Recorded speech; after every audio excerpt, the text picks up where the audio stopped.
ക്രിസ്തുവിന് ശേഷവും എന്ന സത്യത്തെ വിളംബരം ചെയ്യുമ്പോൾ കലണ്ടറുകളിൽ, ചരിത്രത്തിന്റെ ഏടുകളിൽ, താളുകളിൽ മരണത്തെ ജയിച്ച് ഉയർത്തെഴുന്നേറ്റ് എന്ന് രേഖപ്പെടുത്തിയിട്ടുള്ളത് ഇന്ന് രാത്രിയിൽ ഞാൻ പ്രസംഗിക്കുന്ന യേശു ആണെന്നുള്ളതിന് നിങ്ങൾക്ക് സംശയമുണ്ടെങ്കിലും ഒരു മതക്കാർക്കും സംശയമില്ല. നിങ്ങൾ കൈയടിക്കുന്നില്ലെങ്കിൽ എല്ലാവരും അത് അക്സെപ്റ്റ് ചെയ്യുന്നുണ്ട്. ഹല്ലേലൂയ. സകല വിഭാഗത്തിലുള്ളവരും അത് വിശ്വസിക്കുന്നുമുണ്ട്. ഉലകത്തിൽ തുറന്നു കിടക്കുന്ന ഒരു കല്ലറയുണ്ടെങ്കിൽ അത് യേശുവിന്റെ കല്ലറയാണ്. സാധാരണ ഞാൻ ഈ ശനിയാഴ്ച ദിവസങ്ങളിൽ പ്രസംഗിക്കുന്നത് സൈലന്റ് സാറ്റർഡേ കുറിച്ചാണ്.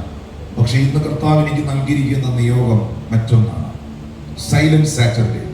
കാരണം യേശു കർത്താവിന്റെ 33.5 വർഷത്തെ ജീവിതത്തിൽ, 3.5 വർഷത്തെ ശുശ്രൂഷയിൽ വലിയ ആരവാരങ്ങളും വലിയ ബഹളങ്ങളും ജനക്കൂട്ടങ്ങളും കയ്യടികളും കല്ലെടുത്തെറിയലും ഇങ്ങനെ ഒറ്റപ്പെടുത്തലും തള്ളിപ്പറയലും ഒറ്റിക്കൊടുക്കലും ഇങ്ങനെ അനവധി സംഭവങ്ങൾ യേശുവിന്റെ ശുശ്രൂഷയിൽ ഉണ്ടായിരുന്നു.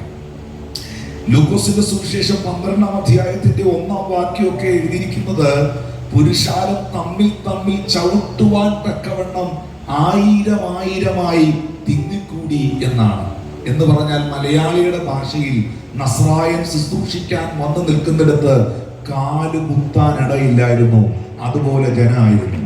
അങ്ങനെ ആരാരങ്ങളും അങ്ങനെ ജനക്കൂട്ടങ്ങളും ഓശാനകളും പാട്ടുകളും പ്രസംഗങ്ങളും ശുശ്രൂഷകളും അത്ഭുതങ്ങളുമായി മുന്നേറിയ യേശു കർത്താവിനെ പിതാവായ ദൈവം അനുവദിച്ച സമയത്തിൽ വാഗ്ദത്തത്തിന്റെ നിവർത്തീകരണത്തിനായി മാനവകുലത്തെ രക്ഷിക്കേണ്ടതിനായി ഗതശമനായുടെ തോട്ടത്തിൽ നിന്ന് യേശു കർത്താവിനെ പടയാളികൾ പിടിച്ചു കെട്ടിക്കൊണ്ടുപോയി ഒരു രാത്രി മുഴുവൻ കസ്റ്റഡിയിൽ വെച്ച് ക്വസ്റ്റ്യൻ ചെയ്ത് പിറ്റേ ദിവസം വിധി കൽപ്പിച്ച് 2 കള്ളന്മാരുടെ നടുവിൽ 3 ആണികളിൽ മേൽ ലോകത്തിന്റെ ഒത്ത നടുക്ക് ഗോൽഗോത്തായിൽ യേശുവിനെ ക്രൂശിക്കുമ്പോൾ ആ സമൂഹം മുഴുവൻ കരുതിയത്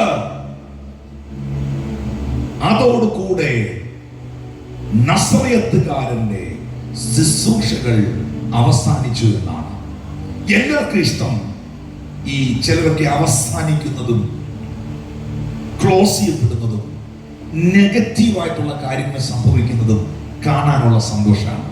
ഏറ്റവും കൂടുതൽ നെഗറ്റീവ് കേൾക്കാനാണ് ആളുകൾക്ക് ഇഷ്ടം, നെഗറ്റീവ് കാണാനാണ് ആളുകൾക്ക് ഇഷ്ടം.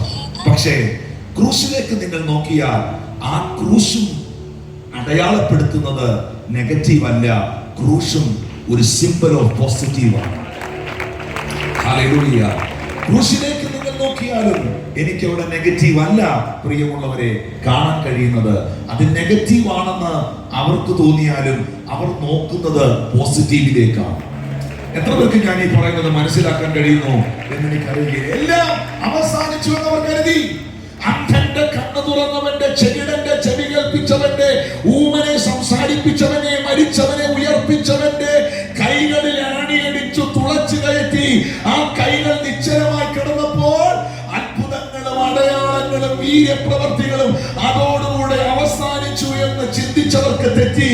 ആ കൈലോട്ട് ആണികൾ കയറിയ ഒറ്റ കാരണം കൊണ്ട് അത്ഭുതത്തിന്റെ ശുശ്രൂഷയ്ക്കായി മറുഭാഗത്ത് 10,000-കണക്കിന് കരങ്ങളെ അവൻ അഭിഷേകം ചെയ്യുകയായിരുന്നു. ഇന്ന് രാത്രിയിലും അവന്റെ അടിപ്പിണരുകളാൽ എനിക്ക് സൗഖ്യമുണ്ട് എന്ന് വിശ്വസിക്കുന്നവർ എത്ര പേര് ഈ ഭവനത്തിന്റെ കീഴിലുണ്ട്? ആ കരങ്ങളിൽ ആണി കയറിയപ്പോൾ രോഗശാന്തി അവസാനിക്കുകയല്ലായിരുന്നു. ഓനി രോഗശാന്തി ശുശ്രൂഷ ഒരു പട്ടണത്തിനകത്ത് ഒതുങ്ങി നിന്നത് ഇന്റർനാഷണൽ ആളുകളായിരുന്നു. ഒന്ന് കരമടിച്ച് ദൈവത്തിന് നന്ദി പറയാമോ? അവന്റെ കരങ്ങളിലേക്ക് ആണി കയറിയപ്പോൾ, അവന്റെ പാദത്തിലേക്ക് ആണികൾ കയറിയപ്പോൾ, അവന്റെ ശരീരത്തിൽ അടിപ്പിണരുകൾ വെളിപ്പെട്ടപ്പോൾ ഒരു പട്ടണത്തിനകത്ത് 120 കിലോമീറ്ററുകൾക്കകത്ത് നിന്നിരുന്നത് ലക്ഷോപലക്ഷം കിലോമീറ്ററുകളിലേക്ക് കടലുകൾ കടന്ന് സകലങ്ങൾ കടന്ന് ഇതാ പട്ടാളക്കര പട്ടണത്തിൽ അത് വെളിപ്പെടുകയായിരുന്നു. വിശ്വസിക്കുന്നവർ ഇന്ന് രാത്രിയിൽ ശബ്ദമുയർത്തി ദൈവത്തിന് നന്ദി പറയാം. ഇസ്രായേലിനെ ക്രൂശിച്ച് ആ ശരീരം ക്രൂശിൽ നിന്ന് ഇറക്കി അരിമത്യയിലെ മന്ത്രിയായ ജോസഫ് യേശു കർത്താവിന്റെ ഒരു സീക്രട്ട് ഡിസൈപ്പിൾ ആയിരുന്നു, ബിലീവർ ആയിരുന്നു, ഫോളോവർ ആയിരുന്നു. യേശു കർത്താവിന്റെ ശിഷ്യഗണത്തിൽ മന്ത്രിമാരുണ്ടായിരുന്നു. യേശു കർത്താവ് പ്രസംഗിക്കുമ്പോഴും യേശു കർത്താവ് പഠിപ്പിക്കുമ്പോഴും അത് കേൾക്കാൻ അന്നത്തെ കാലത്തെ ക്യാബിനറ്റ് പദവിയുള്ള ഒരാളുണ്ടായിരുന്നു.